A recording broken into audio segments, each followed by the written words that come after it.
morning. The time for convening has arrived. Senate will come to order. At this time, I will ask all unauthorized personnel to exit the chamber. I recognize the senator from the 27th. For the reading Good morning, Mr. President. The journal has been read and found to be correct. Is there objection to dispensing with the reading of the journal? Chair hears none, and the reading of the journal is dispensed with. Is there confirmation? Is there objection to the confirmation of the journal? Chair hears none, and the journal is confirmed. All senators who have bills or resolutions to introduce, please bring them to the Secretary's desk. First reading and references of Senate bills and resolutions. Senate Bill 16 by Senator Albers of the 56th and others, a bill to be entitled an act to amend Chapter 11 of Title 31 of the Official Code of Georgia relating to emergency medical services so as to amend provisions relative to the emergency Health and Human Services. Senate Bill 17 by Senator Rhett of the 33rd, a bill to be entitled an act to amend Article 7 of Chapter 4 of Title 49 of the Official Code of Georgia relating to medical assistance generally so as to provide for a program of premium assistance to enable eligible individuals to obtain health care coverage. Insurance and Labor. Senate Bill 18 by Senator James of the 35th, a bill to be entitled an act to amend Article 34 of Chapter 2 of Title 20 of the Official Code of Georgia relating Education and Youth. Senate Bill 19 by Senators Kirkpatrick of the 32nd and others, a bill to be entitled an act to amend Title 15 of the Official Code of Georgia relating to courts so as to provide for collection of passport application and processing fees by clerks of superior courts and probate court judges to Government provide Oversight. Senate Bill 20 by Senators Kirkpatrick of the 32nd and others, a bill to be entitled an act to amend Chapter 20E of Title 33 of the Official Code of Georgia, the Surprise Billing Consumer Protection Act. Insurance and Labor. Senate Bill 21 by Senators Kirkpatrick of the 32nd and others, a bill to be entitled an act to amend Code Section 38.4.14 of the Official Code of Georgia relating to creation of Georgia Veterans Service Foundation Incorporated Purpose. Veterans. Senate Bill 22 by Senators Kirkpatrick of the 32nd and others, a bill to be entitled an act to amend Chapter 23 of Title 2 of the Official Code of Georgia relating to hemp farming so as to amend a definition, to amend Chapter 12 of Title 16 of the Official Code of Agriculture Georgia. and Consumer Affairs.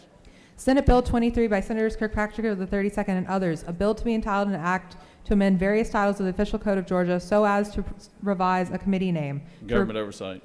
That completes the order, Mr. President.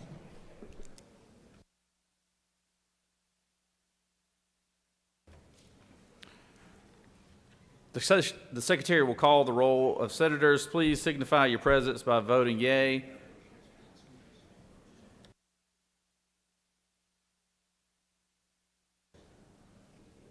It is now time for the morning roll call, and I accept motions to excuse. I do apologize for that. All the senators from the 29th. Mr. President, I ask for unanimous consent to excuse the senator from the 37th for business outside of the Capitol. Without objection, senator from the 37th is excused. Are there other motions? Senator from the 33rd. Thank you, Mr. President. Good morning. I ask for unanimous consent to excuse the senators from the 38th, 10th, and 35th for business outside the Capitol. Without objection, senators from the 38th, 10th, and 35th will be excused. Are there any other motions to excuse? Secretary will call the roll of senators. Please signify your presence by voting yea switch. Secretary will unlock the machines.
It is now time for our morning devotion. All senators, please take your seats and cease all audible conversations. I would ask the doorkeepers to secure the doors. And it is my pleasure to introduce our senator who has the chaplain of the day today, and she's going to be a busy lady today. She's got everything. So she's got the chaplain, she's got the special presentation, she's got all kinds of things going on today. So glad to recognize a good friend from the 32nd District.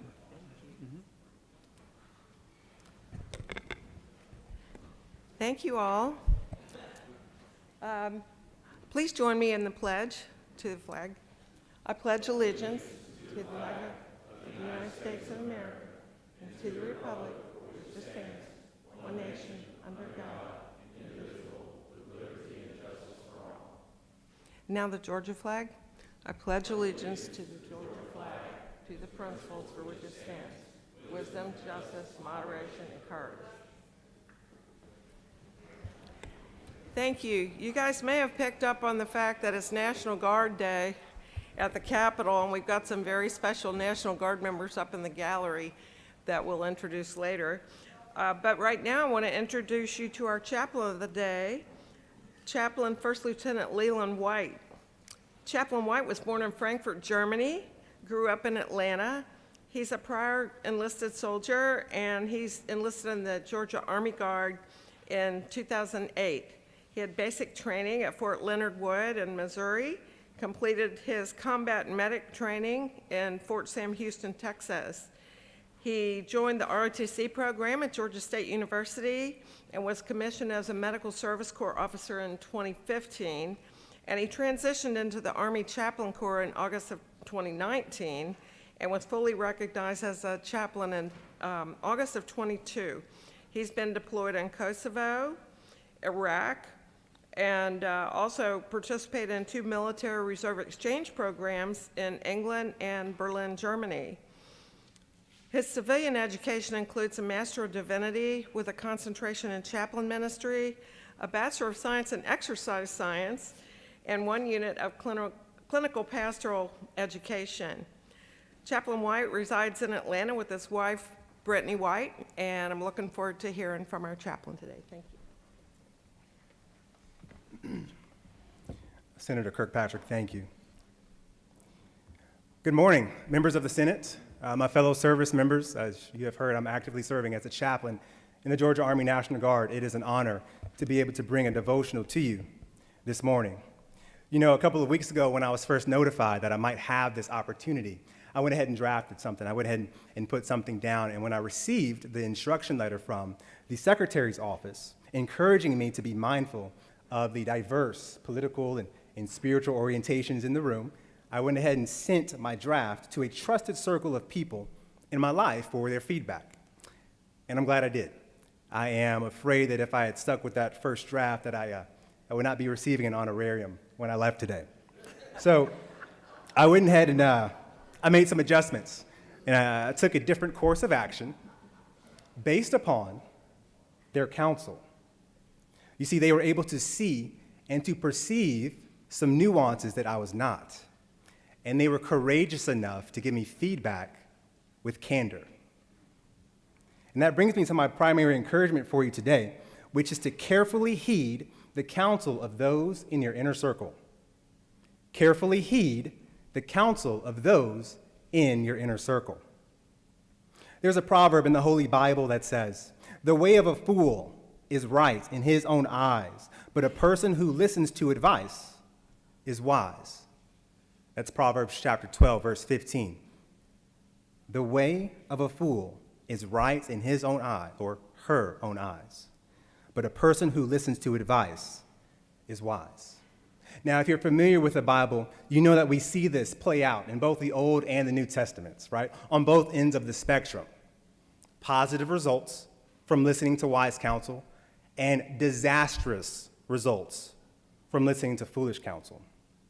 In ancient Israel, their once unified kingdom was torn asunder, split in two, because the king at that time heeded the foolish counsel of the men that he had grown up with, rather than listening to the wise counsel of the advisors that had served his father. In the New Testament, in Acts chapter 15, we see a scene of apostles and elders gathered together, taking counsel together regarding how best to encourage new Christian believers in proper faith and practice. Well, let's fast forward to today. Who are the counselors in your life? And not just your professional lives as members of the Georgia Senate or your civilian occupation, also your personal lives. Who are those trustworthy people who have been around 5, 10, 15 plus years as a friend, as a counselor, perhaps as a priest or a pastor or some other spiritual leader, who is able to provide you wisdom and give you potential insights that you cannot see? Better yet, do you allow them to? There's another proverb that says, without consultation, plans are frustrated, but with many counselors, they succeed. And I'm sure all of us in this room want to succeed in what we put our hands toward and what we put our minds toward.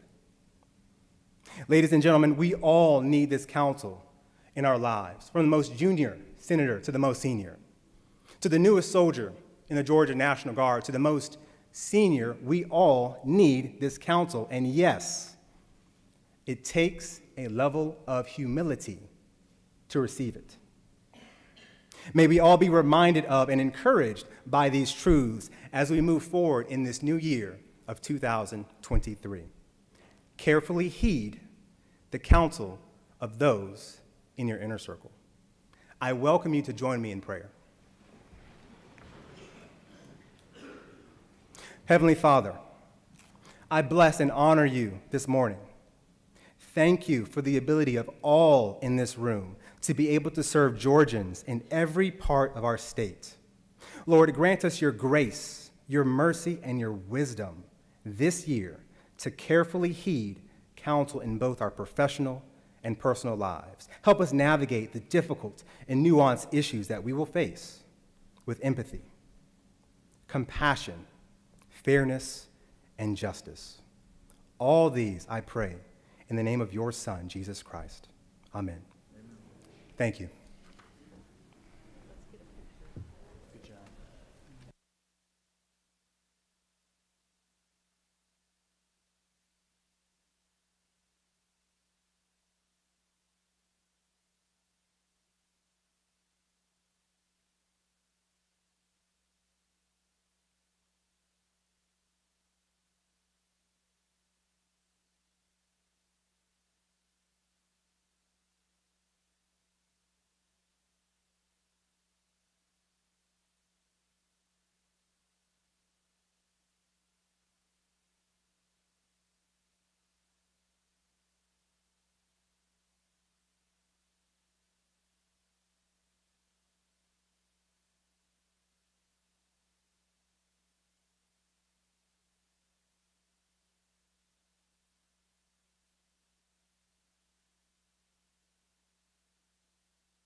We have some very special guests here with us today, and I'm glad the senator from the 32nd is going to be recognizing them. Before we do that, I wanted to recognize one of our interns here that is in our office, Miss Nyla Williams. Nyla, take a wave here. Nyla is from Lawrenceville, Georgia, and she's attending Valdosta State University right now. And she is a finance major and a political science minor, and she is just an absolute pleasure every morning and all through in the day. She's always got a smile on her face and is eager to work. So we're glad to have her and encourage people just like Nyla around the state to come and intern here at the Capitol because it's a good experience for everybody. So thank you, Nyla.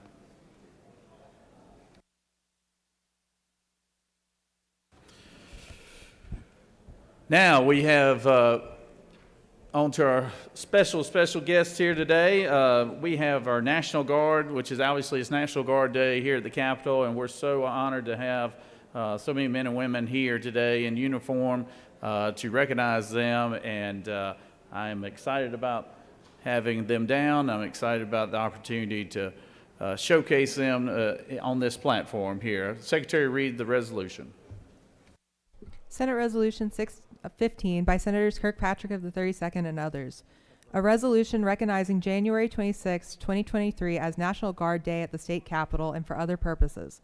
Whereas the Georgia Department of Defense provides combat-ready military forces to combatant commanders, and upon the order of the governor provides disaster response capabilities, and whereas Georgia Army's National Guard is the 8th largest in the nation, and whereas the Georgia Air National Guard is the air power component of the state of Georgia, and whereas the Georgia State Defense Force is a wholly volunteer unit of the Georgia Department of Defense, and now therefore be it resolved by the Senate that the members of this body recognize January 26, 2023 as National Guard Day at the state capitol and commend the men and women of the Georgia National Guard for their strength, leadership, and courage in their willingness to find meaning in something greater than themselves. Mr. President, that completes the order. Is there objection to the adoption of the resolution? Chair hears none, and the resolution is adopted.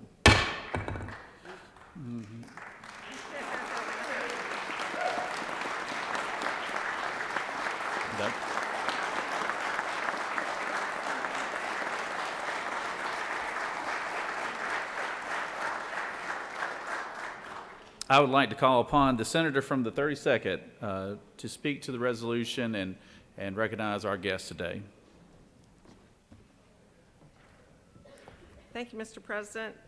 First, I'd like to ask all the members of the National Guard that are with us today up in the gallery to please stand so we can recognize you.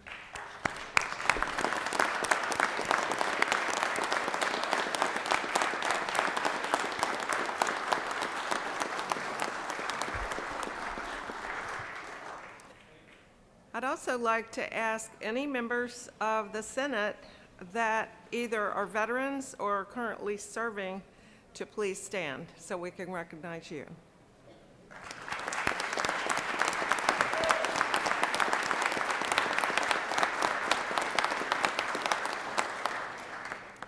Thank you very much. And we have a veteran over here who's the chair of the Veterans Committee.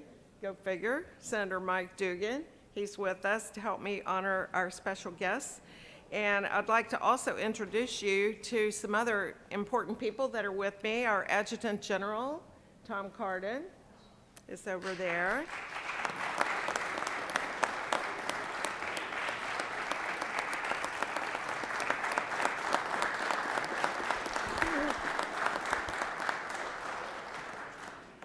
We've also got Brigadier General Mark Kelhar from the Georgia State Defense Force. He's my boss. We've got Colonel Ron Spear, Chief of Staff for the Air National Guard.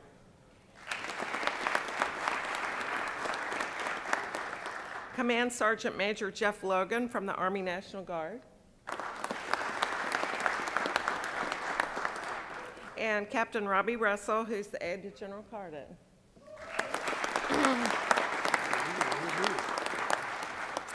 So I would like to ask our wonderful AG to come up here just for some brief remarks, and I'm going to present him with a copy of the resolution that we passed today. Thank you. Thank you very much. I appreciate it.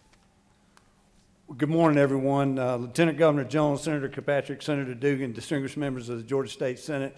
I couldn't be more humbled and honored to represent your National Guard today as their senior servant. Our organization is not a I and me organization, it's a us and we organization, and the men and women of the Georgia Army, Air National Guard, and the State Defense Force are standing in the gap between freedom and tyranny today in 6 out of 6 geographic combatant commands around the world. In the next 18 months, we'll deploy another 2,100 plus service members to do the nation's business abroad. In addition to that, we have a pretty aggressive domestic portfolio that starts with a STEM program with 5th graders, and obviously as recently as this month, we have members of the Georgia State Defense Force moving debris down in Griffin and Spalding County, and we're just honored to serve you. But my reminder to you is really 2 things. We can't do what we do without your support and without your leadership. We're eternally grateful for what you do for our organization and our state on a daily basis. Our families and employers also occupy a very important space with us when it comes to our ability to do our business. And the last message is, we're a leadership factory, we're a potential factory. We are still hiring. If you got young men and women in your area that want to serve, we want to give them an opportunity to serve and reach their full potential. Again, thank you for having us today. We're honored and humbled to be here. Thank you all. God bless you.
Are there any unanimous consents?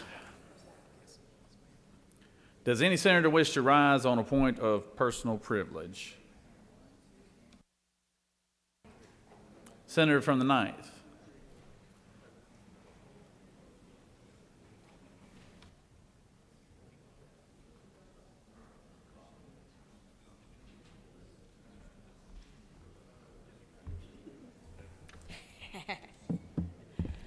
Good morning, members.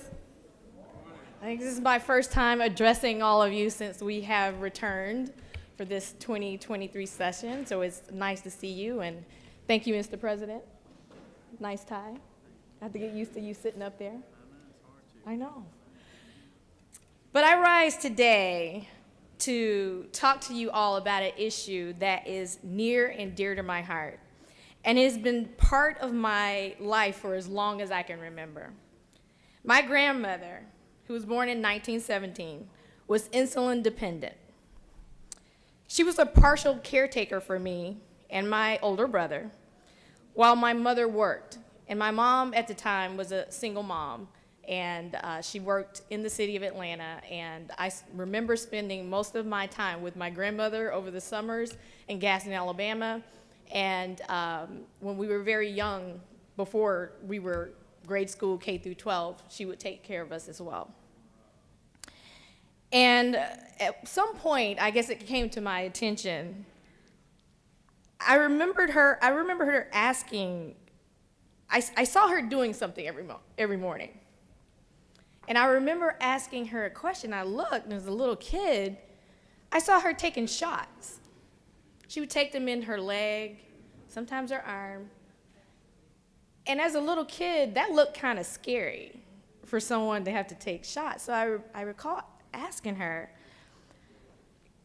Big Mama, why are you taking those shots every day? That looks like that hurts.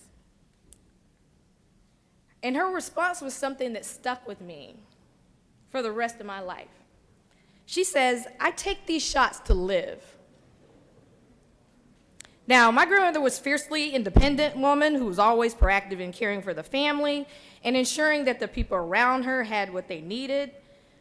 And later on, it was heartbreaking for me to hear from an 80-year-old woman that she was stressed and worried about how she couldn't afford her insulin medication that was required for her to live. More recently, some of my constituents and personal friends of mine had to move to Baltimore from the state of Georgia because they were unable to afford the health care and the insulin. And they had 3 kids. They were probably workers that we could use. One was in IT, one was in marketing, skills that we probably needed to stay here in Georgia. But they had to uproot their family and leave their small business. All because they could no longer sustain buying insulin here in the state of Georgia. And no one should have to be worried about paying for their insulin. No one should have to ration their insulin or skip doses or leave their homes to survive. Georgia has the opportunity to serve both its people and its businesses by exploring the possibilities of manufacturing insulin right here in the state of Georgia. We are a state that prides itself on our independence, on our ability to give our citizens the tools that they need to thrive, and to make shrewd business decisions that will strengthen our economy. This opportunity will certainly require a significant financial investment by our state, but the long-term benefits outweighs those. I know we've seen some caps enacted by Senator Warnock on the Medicaid pricing, but I believe that we can do better than that. In addition to this resolution that I have here, I have a partnering bill that's intended to cap insulin prices on state insurance plans to further protect our citizens. This particular resolution is asking that the governor study whether the state can either directly or indirectly produce low-cost insulin products in the state, and we should lead in that. I don't see why we shouldn't. I ask the esteemed members of this chamber to stand with me in resolving in this request to commission the governor maybe to study and explore this possibility to expand the state's industry in insulin production and the job opportunities that could come from that, and be a resource for our citizens and the state beyond. Now, I don't want all of y'all to rush to me at once to come sign this resolution, but I would like your support and your consideration, and you can come see me. Thank you very much. Mr. President, I yield well. Thank you, Senator. Calling the senator from the 21st.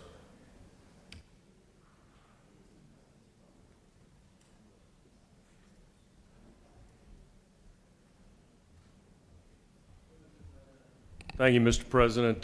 Senators, I come before you today to talk a little bit about economic development and transportation. You know, when you look at the state of Georgia, we have really 3 economic engines. We have Hartsfield-Jackson International Airport, the busiest airport in the world.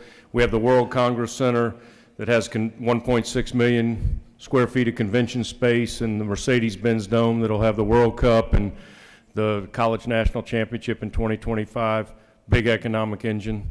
But the real big economic engine is the Port of Savannah and the Port of Brunswick. And folks, we have got to come up with a freight and logistics plan to move freight and product through our state. We've got a lot of 18-wheelers on I-16, 285, 75, 85.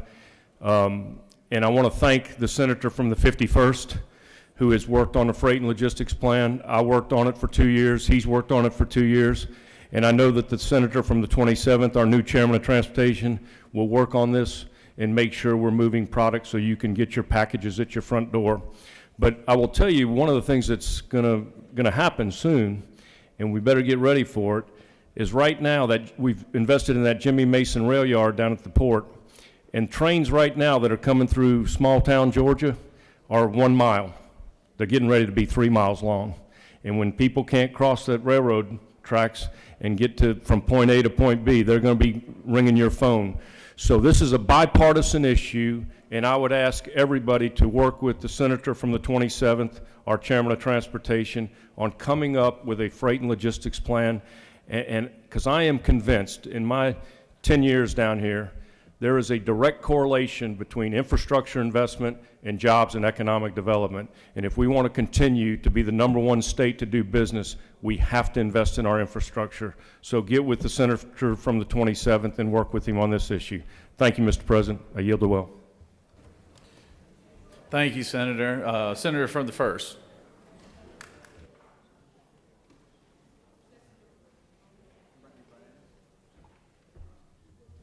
Thank you, Mr. President. Let me first of all get your attention with the Chick-fil-A sandwich.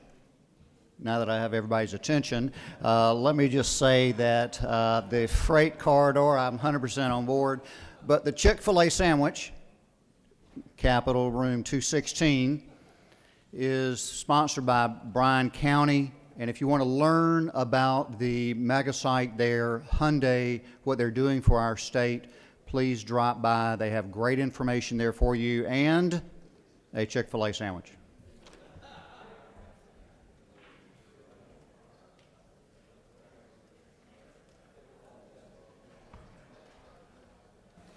Thank you, Senator. Now recognize the senator from the 7th.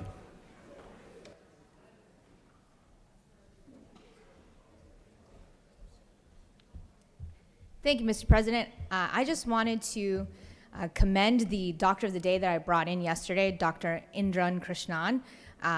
Yesterday we had an incident during a press conference that a House member fainted, and he sprung into action and helped that House member. And so I'm very thankful for the Doctor of the Day program. I'm not quite sure how it exactly works, but we should all bring our doctors from our districts. I think they are very helpful and useful and can share valuable information for us. And like yesterday, actually helped someone in a time of need. And he actually followed up with me to reach out to that House member to follow up with him to make sure that he was doing well. So we love doctors, and we should keep bringing them back. Thank you. I yield.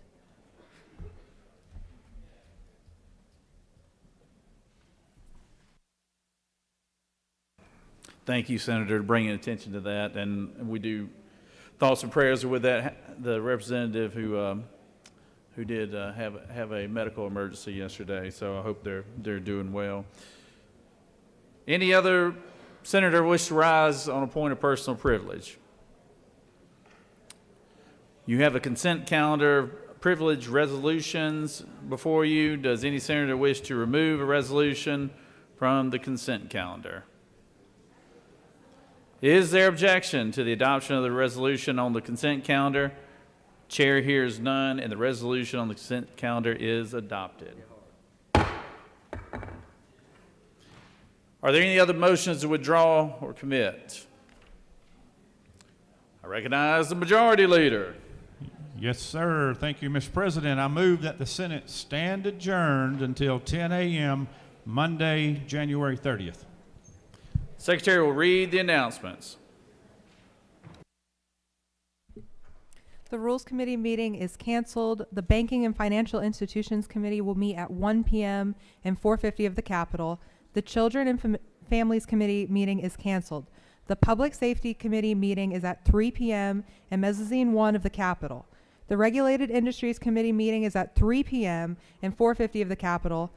The Judiciary Committee meeting is canceled. That completes the order, Mr. President. Are there any additional announcements? Senator, you'd like to take the well? Thank you, Mr. President. Colleagues, as we prepare to wrap up the week, and we have a lot of meetings I know still potentially scheduled, I want to make you aware and invite you to join us to the Georgia Working Families Legislative Caucus Luncheon. That'll be in 307 CLOB, and that's a lunch where we will launch our work for the session, and we will be hearing from the Georgia AFL-CIO on labor's legislative priorities for this coming year. So you are invited to join us. Don't be a stranger. That'll be 307 CLOB with a lunch awaiting us there. We'll hope to see you. Thank you, Senator. The Minority Leader, Senator from the 55th, would you like to speak at the will? You have an announcement. All right.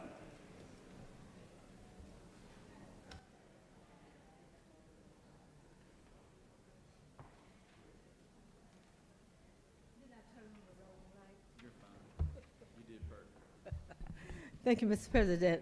I'd just like to announce that a national organization, Women in Government, will be visiting with us today. It's a women's group, and I'd like for you to stop by 125 between 11:30 and 12:30 to meet her. She's the executive director.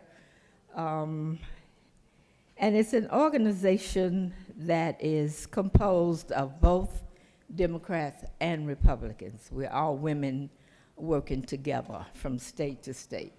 So thank you. I'd like to see you at 11:30. Thank you, Mr. President. Thank you, Senator. Senators from the 24th, would you like to make an announcement? Yes. Mr. President, I'd just like to say that, you know, we all look at each other and check each other out. But I'd just like y'all to know that the senator from the 21st, his socks matches the top of his head today. Maybe we need to come up with a little money and raise some money so we can get him a pair of socks. Thank you. The senator knows of what he speaks. Would any other senator wish to make that announcement? I think he's missing it. I think he's getting ready for a tea time somewhere. He had a phone call this morning in a meeting that looked real important. So, if no other announcements, the majority leader has moved that the Senate stand adjourned until Monday, January 30th, 2023 at 10 a.m. All those in favor of the motion signify by saying aye. All those opposed, no. The ayes clearly have it. We're adjourned.